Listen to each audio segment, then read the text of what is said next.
মাস Python, 3 মাস C++, 3 মাস Java এটা শেখা উচিত? না আমার পাইথনটাকে স্টেপ বাই স্টেপ একদম মোটামুটি ওইটাতে আমার স্পেশালাইজ বা ভালোভাবে একটু শেখা উচিত? কিভাবে শিখবো সেটা রোড ম্যাপটা তুমি এবার বলো।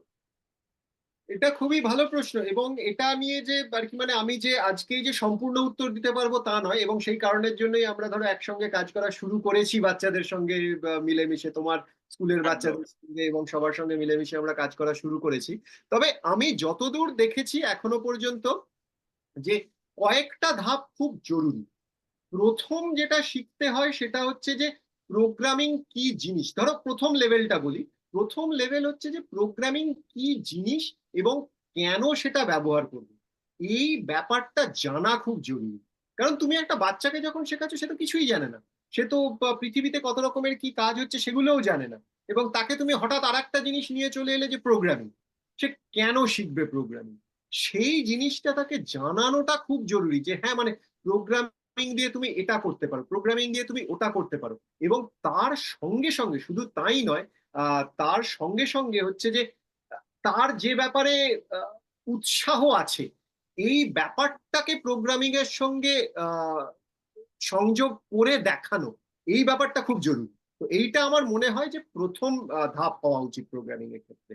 যে হ্যাঁ মানে আমার চাঁদ দেখতে ভালো লাগে, তো আমি সমস্ত বাচ্চাদেরকেই বলা হয় যে হ্যাঁ মানে ওই দেখো চাঁদ মামা বা এই ধরনের কিছু, তাই না?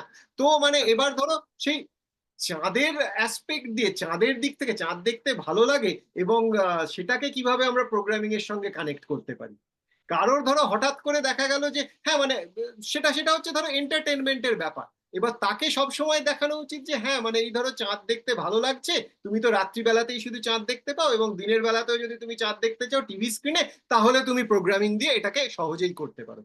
এটা আমি খুব একটা উদাহরণ দিলাম, এটা হয়তো বাস্তবের সাথে অত মিল নাও থাকতে পারে, কিন্তু এরকম দেখাই যেতে পারে যে কোনো বাচ্চার হয়তো আহ ভালো লাগছে হচ্ছে যে যে হ্যাঁ মানে কারোর সাথে কথাবার্তা বলতে ভালো লাগছে, এবং সেইখানেই তাকে হয়তো দেখা গেল যে হ্যাঁ মানে এআই দিয়ে তোমার কথা বলা যেতে পারে, দেখো প্রোগ্রামিং করে তুমি এরকম একটা মানুষ তৈরি করতে পারো বা রোবট তৈরি করতে পারো। বাচ্চারা সবাই কার্টুন দেখতে ভালোবাসে, তখন তাদেরকে বোঝানো যেতেই পারে যে হ্যাঁ মানে এই কার্টুনগুলো যারা তৈরি করছে সেগুলো কিন্তু কম্পিউটার প্রোগ্রামিং এর মাধ্যমেই তৈরি হচ্ছে।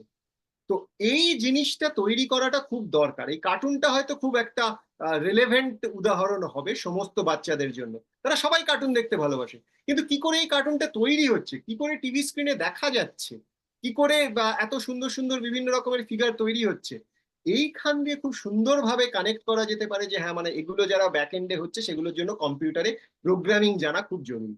তো এইটা হচ্ছে প্রথম ধাপ আমার মনে হয়, যে প্রোগ্রামিং কেন ব্যবহার হয়, কি কারণের জন্য ব্যবহার হয়, এবং সেটাকে বাচ্চাদের মতো করে বোঝানো, সেই ব্যাপারটা খুব জরুরি।